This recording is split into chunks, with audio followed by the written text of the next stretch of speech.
Hello again. This is a follow-up lecture to the previous one on the nature of sin and evil, except this time I want to talk about why do people sin.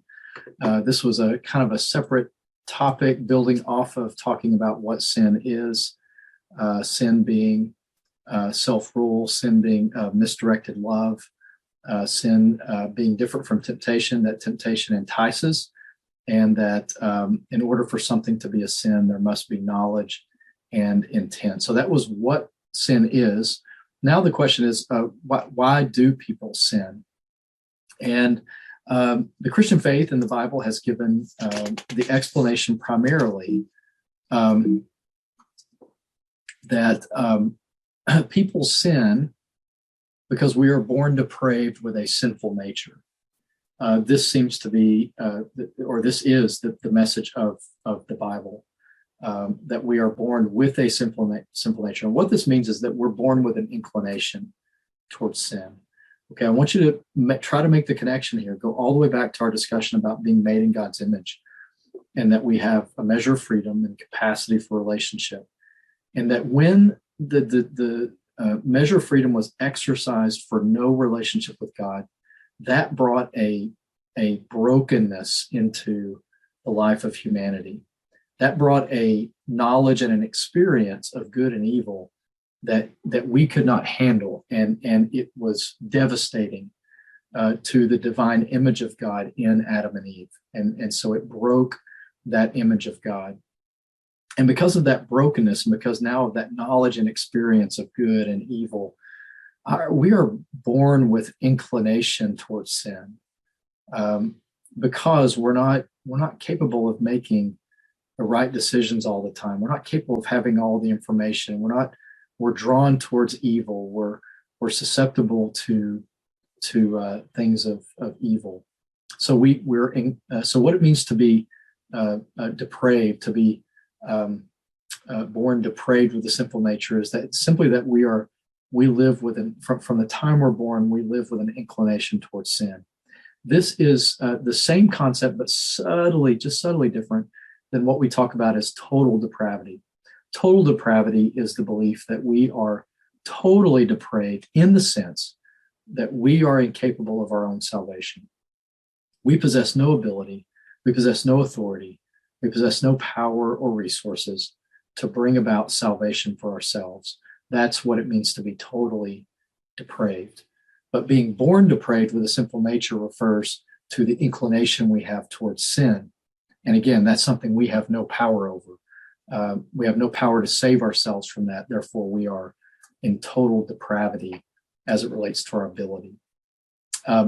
This also means, if you look at the Bible, that when we are born deprived of something, without something. We are born without God at the center of our being. And without God at the center of our being, that's where that lack of ability, the lack of power, the lack of strength, the lack of fortitude, the lack of true knowledge concerning Him, and the lack of our life revolving around Him.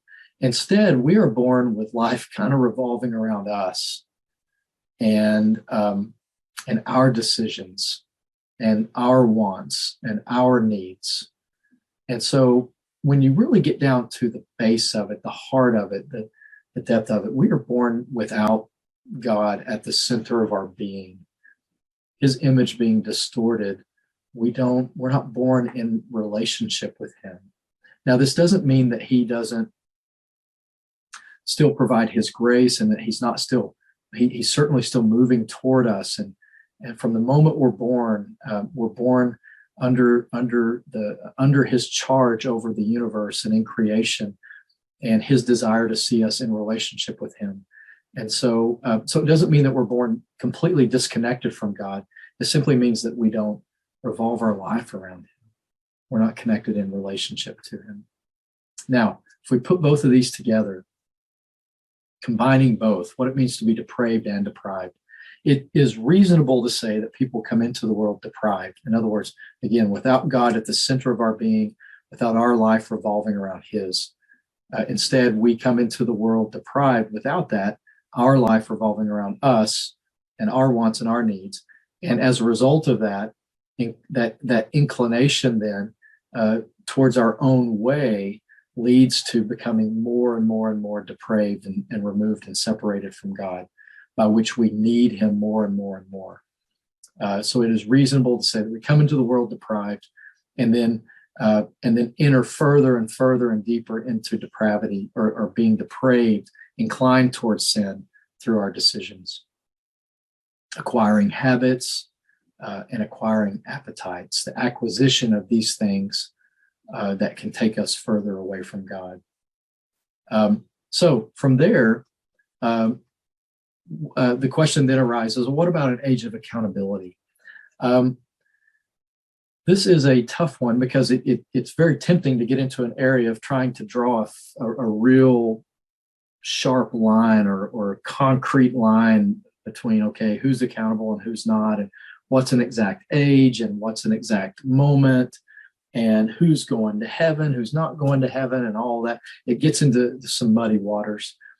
And the Bible doesn't really give like some kind of specific time and place that someone becomes accountable. But what it does give, and if you think about what the Bible has given us as far as a definition of sin, a willful violation of the known law,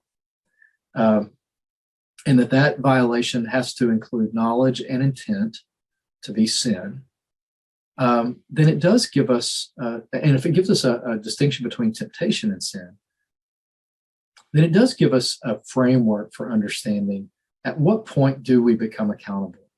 And so the easy, or not easy statement, but a simple statement we might make is this: when a person knows that their behavior or thoughts are contrary to the requirements of God, then we can be held accountable. In other words, when a person is able to willfully violate the known law with knowledge and intent, that's when we can come to be accountable based off of what we know of God, what we know to be right, what we know to be wrong, and then willfully violating those things, and understanding that it is that we are being oppositional towards God.